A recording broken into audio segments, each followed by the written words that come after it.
Hello guys, आपका मेरे channel smart study में स्वागत है। आज हम सैंपल पेपर करने वाले हैं। जैसे कि अब मैंने आपको पहले भी एक वीडियो बनाया था जिसमें ये बताया था कि जुलाई के अंदर आपके यूनिट टेस्ट और या पीरियोडिक टेस्ट होने वाले हैं जुलाई 2024। तो उसी का जो सैंपल पेपर है वो मैं आप लोगों के लिए आज शेयर कर रही हूँ। तो डायरेक्टर ऑफ एजुकेशन के द्वारा दिए जाने वाले सैंपल पेपर को, ये एक प्रैक्टिस पेपर है, आप यहाँ से कर सकते हैं, अच्छे से रिविजन कर सकते हैं। तो आज हम क्लास 8 का सैंपल पेपर देखते हैं। तो आज हम जो देखने वाले हैं सैंपल पेपर, उसका सब्जेक्ट है साइंस, आप देख सकते हैं। तो आइए स्टार्ट करते हैं। तो ये जो टोटल आपके जो सैंपल पेपर है 20 मार्क्स का आपका सैंपल पेपर होने वाला है। 1 से लेके 5 जो क्वेश्चन है 1 मार्क्स के होने वाले हैं। उसके बाद 2 क्वेश्चन 2 मार्क्स के हैं, 2 क्वेश्चन है 3 मार्क्स के हैं और एक 5 नंबर का क्वेश्चन है। जैसे जैसे करेंगे हम आपके साथ में शेयर कर लेंगे। तो देखो, सबसे पहले क्वेश्चन हिंदी और इंग्लिश मीडियम दोनों का यहाँ पर हम साथ करने वाले हैं। तो सबसे पहले देखते हैं इंग्लिश मीडियम के 5 क्वेश्चन देखते हैं, साथ उसके बाद में हिंदी मीडियम में देखेंगे। Bread mould is an example of bacteria, fungi, virus and algae. तो बी आंसर यहाँ पे करेक्ट हो जाएगा, फंजाई। नेक्स्ट देखते हैं, the temperature at which milk is heated to order to preserve is. Temperature मतलब कि यहाँ पे कहा जा रहा है कि मिल्क को किस टेम्परेचर पर हम प्रिजर्व करके रख सकते हैं। तो 70 डिग्री पास्चुरेशन इसको हम कहते हैं। तो ए आंसर यहाँ पे करेक्ट हो जाएगा। क्वेश्चन नंबर 3 देखते हैं, disease causing micro organism are called. जो माइक्रो ऑर्गेनिज्म डिजीज देते हैं उन्हें हम क्या कहते हैं, पैथोजन। सी आंसर यहाँ पे करेक्ट हो जाएगा। उसके बाद क्वेश्चन नंबर 4 देखिए क्या कहा गया है, which bacteria promote the formation of curd. Curd कौन से बैक्टीरिया से बनाया जाता है, लैक्टोबैसिलस। बहुत ही इंपॉर्टेंट क्वेश्चन है। कौन सा बैक्टीरिया इसके लिए मतलब कर्ड बनाने में हेल्प करता है, lactobacillus. Name the nitrogen fixation bacteria. Nitrogen fixation करने में कौन सा बैक्टीरिया काम में आता है, तो राइजोबियम। क्या नाम है इसका, राइजोबियम। ये भी 2 बहुत ही इंपॉर्टेंट क्वेश्चन है इस चैप्टर में से, तो आप अच्छे से इनको लर्न कर लीजिएगा। अब हम एक बार हिंदी में देख लेते हैं। ब्रेड मोल्ड इसका उदाहरण है, ब्रेड मोल्ड उदाहरण है कवक का। बी आंसर यहाँ पे सही हो जाएगा। उसके बाद दूध को संरक्षित करने के लिए उसे जिस तापमान पर गर्म किया जाता है वह है 70 डिग्री सेल्सियस। मतलब कि उसको, जिससे कि वो खराब ना हो। जब हमारे पास में पॉलीथीन में जो दूध आता है उसको टेम्परेचर 70 डिग्री पर उसको गर्म करके रखा जाता है। उसके बाद नेक्स्ट देखिए, रोग पैदा करने वाले सूक्ष्म जीवों को कहा जाता है। तो रोग पैदा करने वाले सूक्ष्म जीवों को रोगजनक कहते हैं। क्वेश्चन नेक्स्ट देखिए, कौन सा बैक्टीरिया दही के निर्माण को बढ़ावा देता है, तो लैक्टोबैसिलस दही के निर्माण को बढ़ावा देता है। नाइट्रोजन स्थिरीकरण बैक्टीरिया का नाम बताइए, तो राइजोबियम नाइट्रोजन स्थिरीकरण बैक्टीरिया का नाम है। अब हम देखते हैं क्वेश्चन नंबर 6। तो जब आप क्वेश्चन नंबर 6 देखेंगे तो क्वेश्चन नंबर 6 आपका यहाँ पे 2 मार्क्स के, अभी तक क्वेश्चन सारे यहाँ पर कितने मार्क्स के थे, 1 मार्क्स के थे। क्वेश्चन नंबर 2 यहाँ पर 6 मार्क्स का है। Name the 5 group of micro organism. तो 5 group of micro organism are bacteria, fungi, protozoa, algae and virus. ये 5 आपको नाम याद करने हैं, बहुत इंपॉर्टेंट क्वेश्चन है। Bacteria, fungi, protozoa, algae and virus. अब इसी का हम क्वेश्चन नंबर 7 देखते हैं। क्वेश्चन नंबर 7 में देखो क्या कहा गया, व्हाट इज फर्मेंटेशन। ये भी 2 मार्क्स का क्वेश्चन है। What is fermentation. Fermentation is the process in which conversion of sugar into alcohol. Sugar को अल्कोहल में कन्वर्ट करने की जो प्रोसेस है उसे फर्मेंटेशन कहते हैं। Take place throughout the action of enzyme. तो अलग अलग एंजाइम के द्वारा किया जाता है। अब हिंदी मीडियम में देख लेते हैं एक बारी। सूक्ष्म जीवों के 5 समूह के नाम बताइए। सूक्ष्म जीवों के 5 समूह हैं, बैक्टीरिया, कवक, प्रोटोजोआ, शैवाल और वायरस हैं। ये याद कर लीजिएगा, बहुत ही इंपॉर्टेंट क्वेश्चन है। उसके बाद नेक्स्ट क्वेश्चन देखिए, किण्वन क्या है। तो किण्वन वह प्रक्रिया है जिसमें एंजाइम की क्रिया के माध्यम से शर्करा को अल्कोहल में रूपांतरित किया जाता है। किण्वन क्या है जिसके अंदर क्या किया जाता है, एंजाइम की मदद से आप लिख सकते हैं शर्करा को अल्कोहल, आप इस तरह से भी लिख सकते हैं, अल्कोहल में रूपांतरित किया जाता है। तो ये 2 नंबर का क्वेश्चन है। अब हम देखते हैं 3 नंबर के क्वेश्चन। तो 3 नंबर के क्वेश्चन में पहले आता है कि संचारी रोग क्या है। तो देखो, संचारी रोग हम किसे कहते हैं, संचारी रोग संक्रामक रोग, या इसे संक्रामक रोग भी कहा जाता है। संक्रामक रोग जो हवा, पानी, भोजन, शारीरिक संपर्क जैसे कि माध्यमों से एक संक्रमित व्यक्ति से स्वस्थ व्यक्ति में फैल सकते हैं, उन्हें हम संचारी रोग कहते हैं या संक्रामक रोग कहते हैं। देखो, ये भी आ सकता है, संक्रामक और असंक्रामक रोग में अंतर बताइए। तो इसमें हो सकता है कि संक्रामक रोग क्या है, जो कि एक से दूसरे में, एक संक्रमित व्यक्ति से दूसरे व्यक्ति में फैलते हैं, और जो संक्रामक रोग होते हैं वो एक से दूसरे में नहीं फैलते। ठीक है, इनका माध्यम पूछ सकते हैं हवा, पानी, भोजन या शारीरिक संपर्क हो सकता है।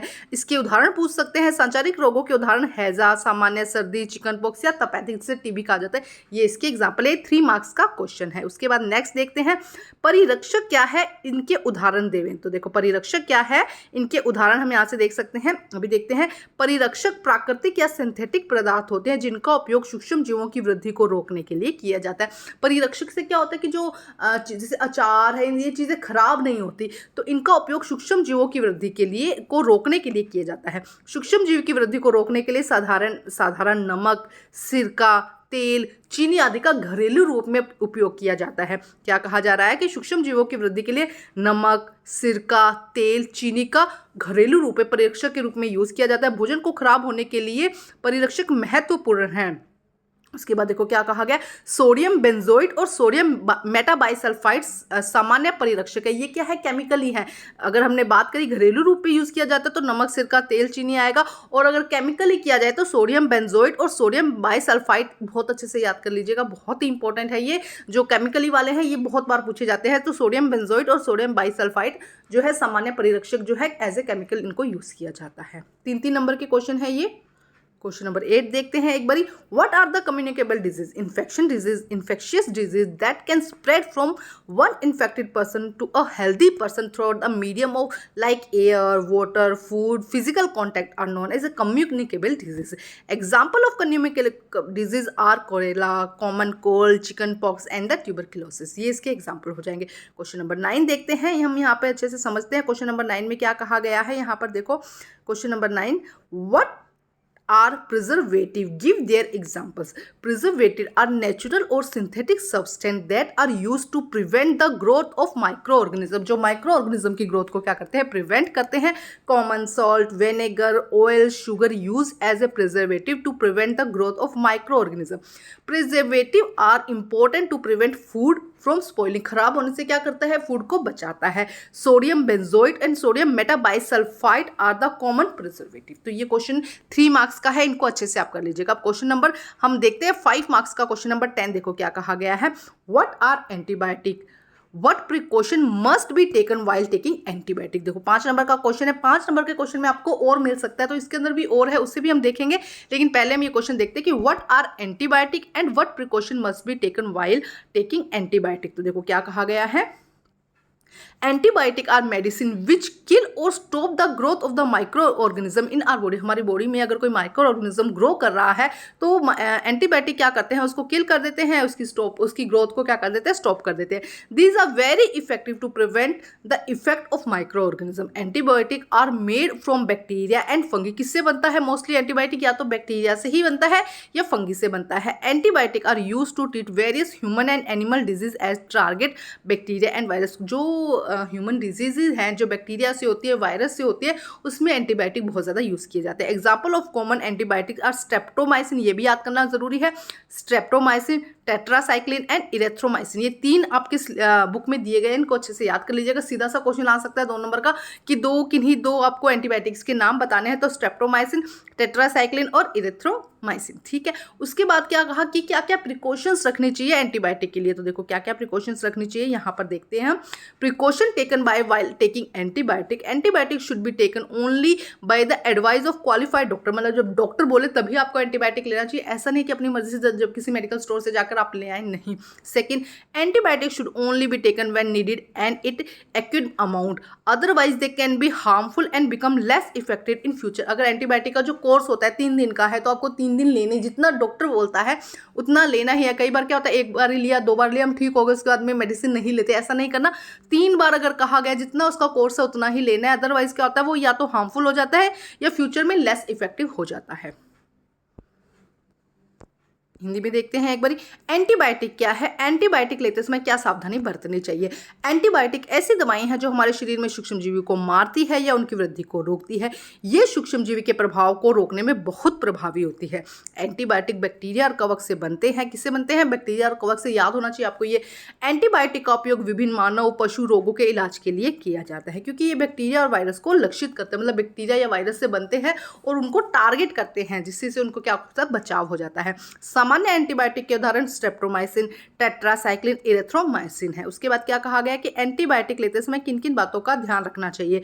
तो एंटीबायोटिक लेते समय में निम्न सावधानियां बरतनी चाहिए। एंटीबायोटिक केवल योग्य चिकित्सक की सलाह से ही लेनी चाहिए। एंटीबायोटिक तभी लेनी चाहिए जब जरूरत हो, पहले तो जरूरत हो तभी लो, और पर्याप्त मात्रा में लेनी चाहिए, अन्यथा वे हानिकारक हो सकते हैं और भविष्य में कम प्रभावी हो सकते हैं। तो ये क्वेश्चन 5 नंबर का है, आप अच्छे से इसको लर्न कर लीजिएगा। इसके अलावा हम बात करते हैं इसके और में जो क्वेश्चन दिया गया है। इसके अथवा में दिया गया नाइट्रोजन चक्र की व्याख्या करें। एक साफ सुथरा नामांकित आलेख डायग्राम भी बनाना है। वह जैविक प्रक्रिया जिसमें नाइट्रोजन अपने विभिन्न रासायनिक रूपों के बीच में परिवर्तित होती है नाइट्रोजन चक्र की प्रक्रिया है। मतलब नाइट्रोजन क्या करती है, एटमॉस्फेयर के नाइट्रोजन को क्या किया जाता है, अर्थ पर लाया जाता है, उसको कन्वर्ट किया जाता है और पूरा एक साइकिल बनता है जिसे हम क्या कहते हैं, नाइट्रोजन साइकिल कहते हैं। हमारे वायुमंडल में 78% नाइट्रोजन गैस है। Nitrogen protein, chlorophyll, nucleic acid, vitamin के एक भाग के रूप में सभी जीवों में आवश्यक रूप से हमारी बॉडी के लिए क्या है, नाइट्रोजन बहुत ज़्यादा ज़रूरी है। मतलब डीएनए, आरएनए, इन सब के लिए क्या है, नाइट्रोजन ज़रूरी है। लेकिन हम सीधी नाइट्रोजन को ऑब्जॉर्व नहीं कर सकते।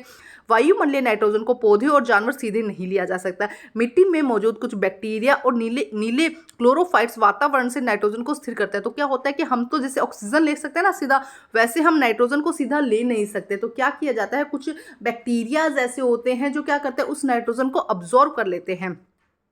उसके बाद देखो इन नाइट्रोजन को और उनको किसमें, यौगिकों में बदल देते हैं। जब एक बार नाइट्रोजन उन उपयोगी यौगिकों में बदल जाता है तो इसका उपयोग पौधे अपनी जड़ों के माध्यम से मिट्टी में कर लेते हैं। अब बैक्टीरिया ने क्या किया, मिट्टी में है बैक्टीरिया, उसने क्या किया, एटमॉस्फेयर के नाइट्रोजन को लिया और उसको ऑब्जॉर्व कर लिया। अब ये जो बैक्टीरिया है ये पौधों को क्या कर देते हैं, ये नाइट्रोजन या यौगिक दे देते हैं। अब फिर नाइट्रोजन का उपयोग पौधों के प्रोटीन व अन्य यौगिकों के संश्लेषण में किया जाता है। पौधों पर भोजन करने वाले जानवरों में ये प्रोटीन व अन्य नाइट्रोजन यौगिक मिलते हैं। जब पौधे या जंतु मर जाते हैं तो मिट्टी में मौजूद बैक्टीरिया और कवक नाइट्रोजन अपशिष्ट को नाइट्रोजन युक्त यौगिकों में बदल देते हैं।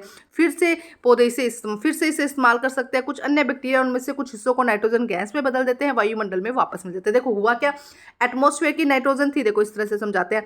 एटमॉस्फेयर की नाइट्रोजन थी, इसे कुछ बैक्टीरिया ने क्या किया, मिट्टी में मिला दिया। ठीक है, सोइल हम लिख देते, सोइल में मिला दिया। ठीक है, अब सोइल से ये कहाँ चला गया, प्लांट में चला गया।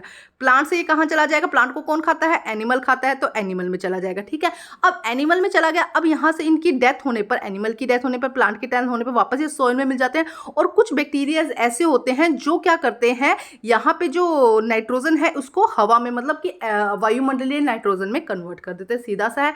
इसका जो डायग्राम है वो आपको आपकी एनसीईआरटी वाली जो बुक है आपकी, उसमें आपको अच्छे से मिल जाएगा, वहाँ से आप कर सकते हैं। एक बार इंग्लिश मीडियम में भी देख लेते हैं। Explain is nitrogen cycle. Draw a neat label diagram. The organic process by which nitrogen is converted between its various chemical form is process of the nitrogen cycle. Our atmosphere contains 78% nitrogen gas. Nitrogen is one among of the essential constitution all living organisms as a part of the protein, chlorophyll, nucleic acid and vitamins. The atmospheric nitrogen can't be taken directly from the plant and the animal. Some bacteria and blue chlorophytes present within the soil fix nitrogen from the atmosphere and convert it into compound of nitrogen. मैंने अभी जब समझाया बस उसको read करने से आपको समझ में आ जाएगा, अगर बेसिक समझ में आ गया है तो। once nitrogen is converted into these usable compound, it can be used to plant to the soil through the roots. Nitrogen is then used to the synthesis of plant protein and other compound. Animal feed of plant as the protein and the other nitrogen compound. When the plant and animal die, bacteria and fungi present within the soil convert into nitrogen wasted into nitrogen compound to be employed and the plant again. Certain other bacteria convert some part of the nitrogen gas into which back to the atmosphere. As a result, the share of nitrogen within the atmosphere remain more or less. तो ये 5 marks का question है। इन दोनों question में से एक करना है। अगर डायग्राम में टिक लिख समझाएंगे तो जल्दी आपको समझ में भी आ जाएगा और आप इजीली उसको कर सकेंगे। तो अपना जो आंसर है वो ज़रूर एक बार मैच कर लीजिएगा। आप अपनी जो आपकी बुक है वहाँ से डायग्राम बना लीजिएगा। और बहुत इंपॉर्टेंट क्वेश्चन, अगर आप चाहते हैं कि बाकी सभी सब्जेक्ट का भी सैम्पल पेपर मैं आपके लिए बनाऊँ तो कमेंट ज़रूर कर दीजिएगा। और कोई क्वारी है तो ज़रूर आप पूछ सकते हैं। Thank you guys.